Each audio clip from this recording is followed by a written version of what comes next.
During the events of the Search for Tsunade arc, the moment when Orochimaru asked Tsunade to heal his arms is still one of those moments that stands out in my mind all these years later. Up until that point, Orochimaru was a complete badass. The dude killed 2 Kages, partially destroyed the Hidden Leaf Village, and placed his curse mark on Sasuke. Hell, the guy even messed around with Naruto's sealing formula only for shits and giggles. The idea of what would happen if Tsunade decided to go along with Orochimaru's request to heal his arms is something that I never really stopped thinking about. So in today's edition of Naruto What If, we're going to take a look at just that scenario. So like always, in order for this to happen, we must first take a look at the timeline and see where this could have occurred. In my opinion, there are only really 2 places where this event could have taken place: back when Orochimaru first asked her to heal his arms, and the second moment being when Tsunade met with Orochimaru at their agreed time 1 week from when Orochimaru asked her. In my opinion, I feel the best time to do so would have been scenario 1, and I'll explain to you guys why. Tsunade's emotions were heightened enough that if Orochimaru would have pried a little bit further, he arguably could have pushed Tsunade to healing his arms. Originally, Tsunade appeared as if she was ready to beat down Orochimaru when he stated he killed the 3rd Hokage, but Orochimaru's mind games threw her off as the conversation progressed. It would be in the moments afterwards when Shizune was told to keep quiet that Tsunade, while staring at the blood dripping from Orochimaru's fingers, would finally agree.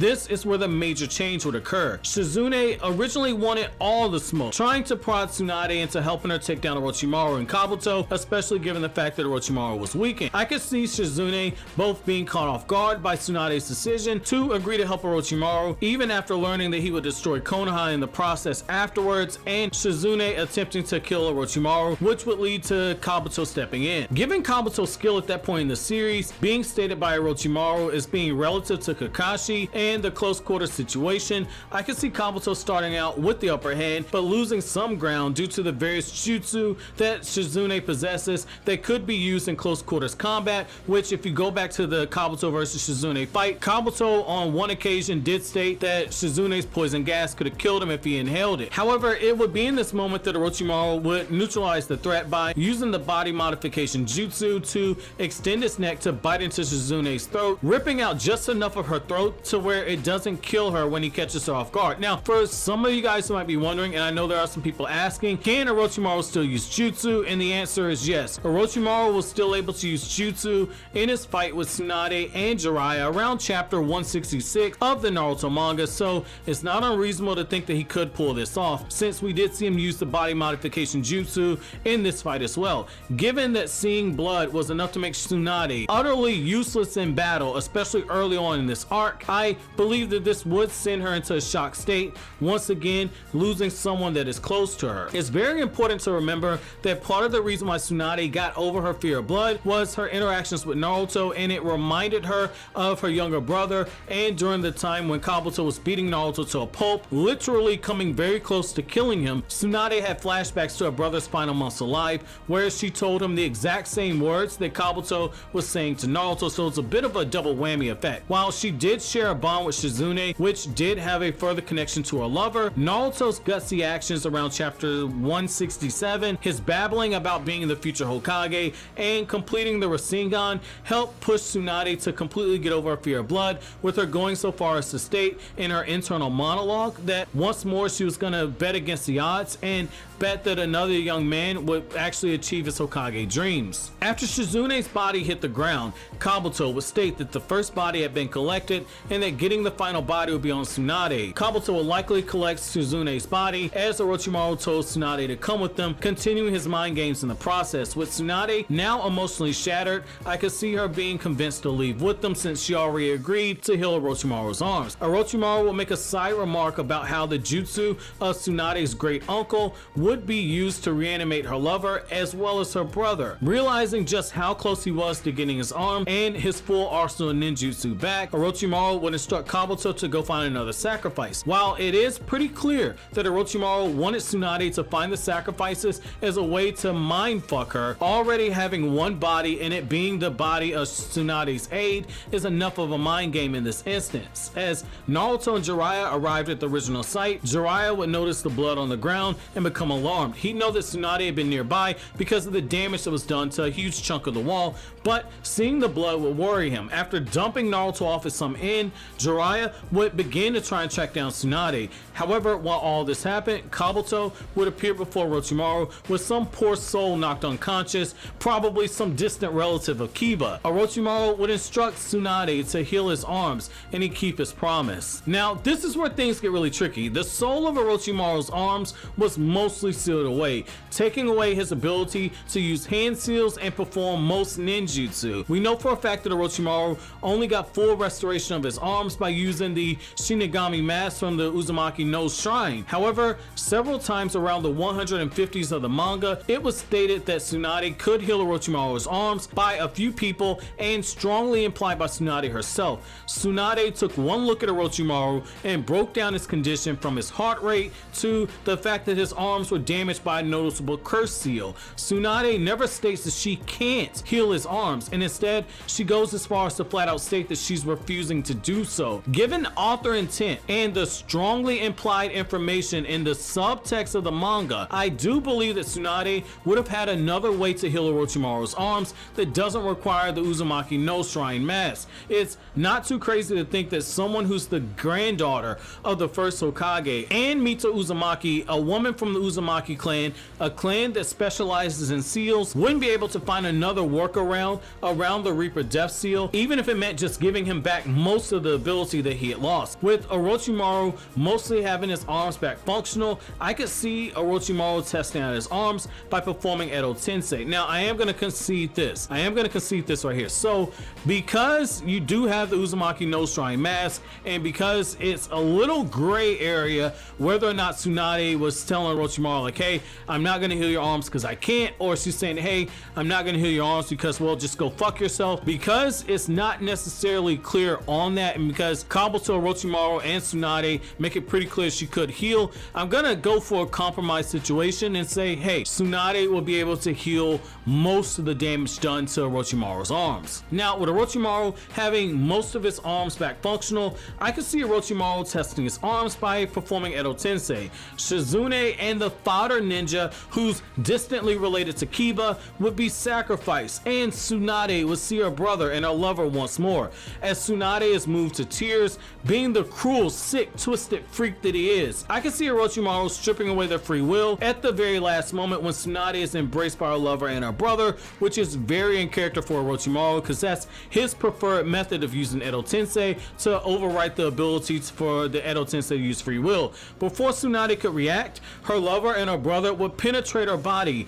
pushing deep down inside of her and slowly ripping out her heart in the most cruel twist of irony. With Tsunade dead, Orochimaru would dispel the jutsu, leaving the corpses of Tsunade, Shizune, and that random fodder ninja who's distantly related to Kiba. Orochimaru and Kabuto would leave to return to their hideout, leaving Jiraiya to fume at the sight of Tsunade's dead body. Now, this changes everything. Jiraiya would be forced to accept the position of Hokage, since his agreement with the elders was that in exchange for him not becoming the Hokage, Jiraiya would need to bring Tsunade back to the village. No, Tsunade means that Kakashi and Sasuke are stuck in a comatose state for a significant period of time. As implied in the Naruto manga, the spirit of the person that's caught under Tsukiyomi is supposed to be completely broken, and in the Akatsuki Hiden novel, in the chapter that focuses on Itachi and Kisame, this is further expounded on when Itachi states that the weakness of Tsukiyomi, and he talks about one of the steps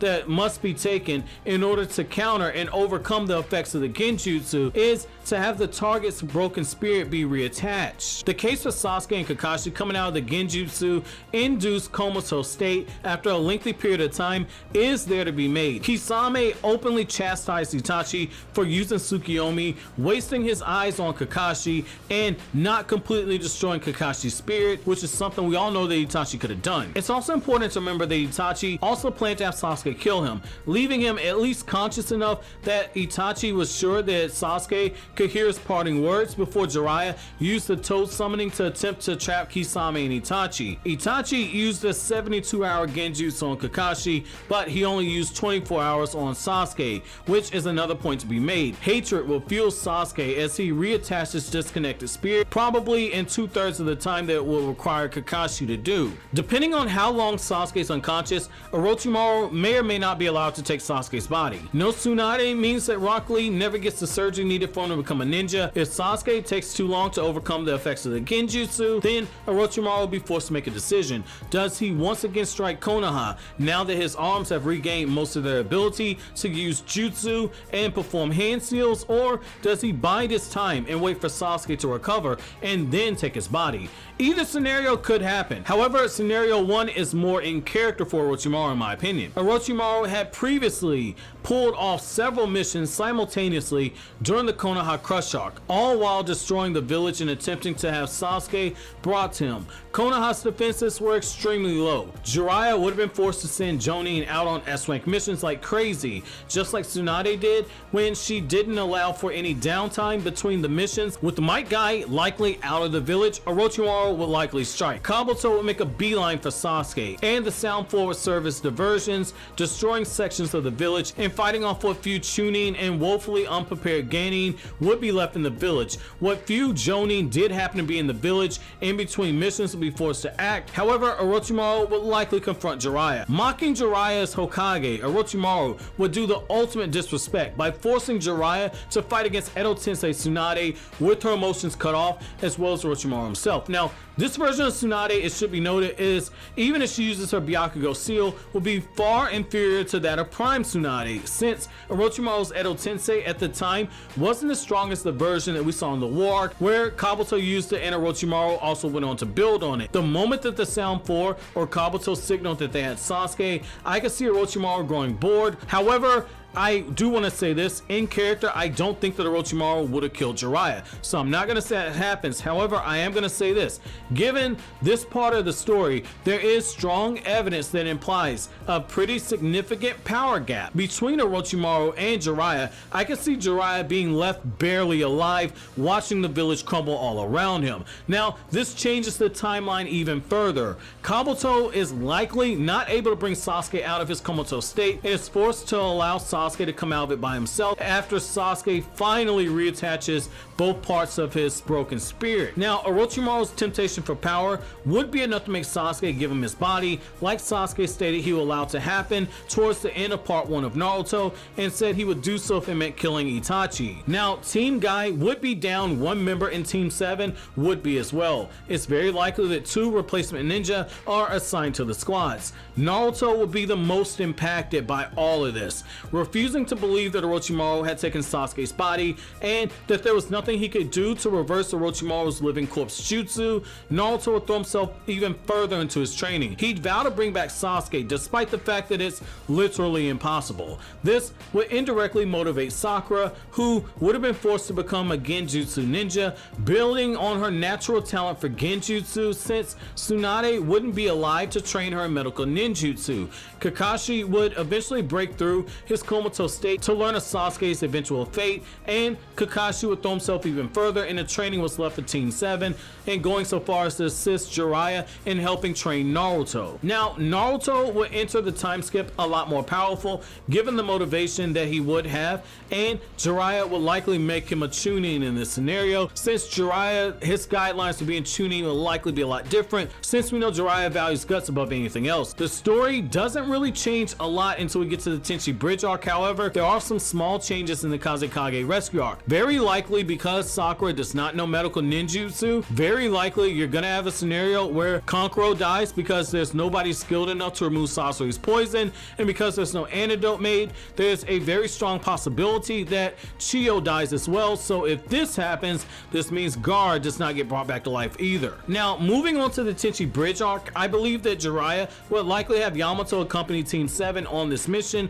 but the battle of Naruto versus Orochimaru would be so insane and be even more intense than was before. Naruto very well would snap upon seeing Orochimaru in Sasuke's body. Just the fear and frustration of not being able to save Sasuke from Orochimaru caused Naruto to go into his four-tailed state. Seeing Orochimaru in Sasuke's body could very well push Naruto to start the battle in his six-tailed state. Given that Orochimaru would have had almost 3 years to train Sasuke's body on top top of pumping it full of enhancement drugs and Hashirama cells, and Orochimaru having most of his jutsu back, I believe Orochimaru holds his own against Six Tails Naruto. Before Naruto can progress to the Seventh Tail, Yamato likely steps in using the 10th Edict of Enlightenment jutsu on Naruto to force him to stop using his QB transformation. This means Orochimaru escapes, feeling very satisfied with testing Sasuke's body in a true life or death situation. However, waiting in the shadows would be Sai, who would be dispatched by Danzo to follow Team 7 and make contact with Orochimaru. Sai will likely hand over the registry. However, I believe Orochimaru would eventually catch on to the fact that Sai was working a double mission because Orochimaru was once a member of Root and he knows how Danzo operates, which means Orochimaru very likely kills Sai inside of the hideout. While the Kakuzu vs Kakashi and Team 10 battle occurs, Itachi would move to confront Orochimaru. In the original timeline, the moment that Sasuke went to Orochimaru, the Akatsuki was made aware of it, and Pain saw that it was a big enough problem that he stated that Orochimaru was now a problem that they needed to monitor. I believe that Itachi would ask Kisame to stay out of things because Itachi want to bring down Orochimaru with his own hands, since Orochimaru would be fighting in the body of Itachi's brother, the very same brother who he would have sent down the path of hatred that led to this current moment. If Kabuto or the Sound 4 attempt to intervene, I see no reason Kisame can't kill them, though if they all ganged up on him and everyone fights in character, it would be a much tougher battle for Kisame, but I still see Kisame pulling things out because Kisame's fucking powerful. Fighting a few weeks sooner than originally means that Itachi isn't nearly as far gone with his illness. Eventually, despite all of Orochimaru's improvements to Sasuke's body, I could see him being sealed away by Itachi's Tosca blade when Itachi uses his Susanoo. Itachi would go on to die without ever being able to bequeath to Naruto Shisui's eye, and Obito would likely collect Itachi's body, likely storing his Sharingan in his collection of eyes. Jiraiya being Hokage does present the possibility that his network of spies isn't fully operational, since he wouldn't be able to go out to meet them, but assuming that this network is intact, then Jiraiya would learn of the fates of Kabuto, the Sound 4, Orochimaru, and Itachi. Jiraiya would also likely learn of Pain being in the Rain Village. However, with him being Hokage, he can't go himself. Instead, I believe Jiraiya would be forced to send Kakashi to the Hidden Rain Village. While I do know about the filler episode where Kakashi was turned away at the gates, I'm discounting that information because 99.9% of the time, I don't acknowledge filler in these what ifs. Now, Jiraiya would likely have to sneak a toad into the Rain Village and have Kakashi exit the toad. However, once Pain discovers him, I see Kakashi being killed in the Hidden Rain Village, which will lead to Obito collecting his Sharingan and accompanying Kisame to capture Killer Bee, which would happen since the Akatsuki would be low on manpower and they wouldn't have the option of teaming up with Team Taka. Now, this is where a major change occurs. Hearing nothing from Kakashi over the weeks that followed would send Jiraiya on edge. However, given the lack of intel and the fact that Jiraiya very likely would not be able to train Naruto to use Sage Mode during the 3 years that they trained together, and Jiraiya in this timeline would have had his Hokage duties on top of occasionally training Naruto, Naruto likely does not have Sage Mode in this instance. Things get really messy really fast once Pain's invasion occurs. Konoha has no intel, Naruto doesn't have Sage Mode, and things change. Jiraiya likely has Naruto brought to him with the intention of having him sent to Mount Miyaboku for hiding, but seeing his village being destroyed likely leads to Naruto being the unorthodox ninja that he is and finding a way to sneak onto the battlefield before any of this can happen. While Pain speaks to Jiraiya on top of the Hokage Tower, Jiraiya's tone summonings would be battling the animal path summonings, and Jiraiya would look on in astonishment as he saw the ghost of Yayiko staring back at him with Nagato's Rinnegan, aka he'd be looking at the Diva path. Jiraiya likely puts together that Nagato's controlling the six paths of pain from a distance, but before he can whip out his Talk no Jutsu, or before he can even act, Naruto's location is likely found once he begins engaging it with battle in one of the six paths of pain. The other pains are likely summoned to Naruto's location, where he has several black rods shoved deep inside of him, and none of the rods are pulled out of him, and he's carried away by pain. To add further insult to injury, Nagato will blow up the village, and Naruto will likely be sealed away alongside Killer Bee. Obito and Zetsu would then go on to betray Nagato, forcing him to revive Madara, who in turn would be betrayed by Zetsu 2 and Kaguya would be revived. Now, I know someone's saying, man, fuck, man. We went 6 what ifs in a row where Kakashi didn't die and Kaguya wasn't revived. What the fuck happened here? Team Kaguya just keeps on winning in these what ifs the moment you take away plot armor. What the fuck is going on? In all seriousness though, as a major update, you guys voted for part 2 of What If Naruto Learned the Flying Raijin and What If Jiraiya Never Died part 2 got the second most votes. So those videos will be getting worked on and I'm gonna try and have them out for you guys before the end of the month. The same with part 3 to What If Naruto Married Sakura, since that video did hit the like goal, and because of how much I love you guys, I will be foregoing a lot of sleep in order to make this happen because the videos where I've been getting help on editing won't actually be showing up until sometime in April. But as always guys, if you like anything I had to say, don't forget to comment, rate, subscribe, and share. Thank you so much for watching all the way to the end. Have an awesome day guys.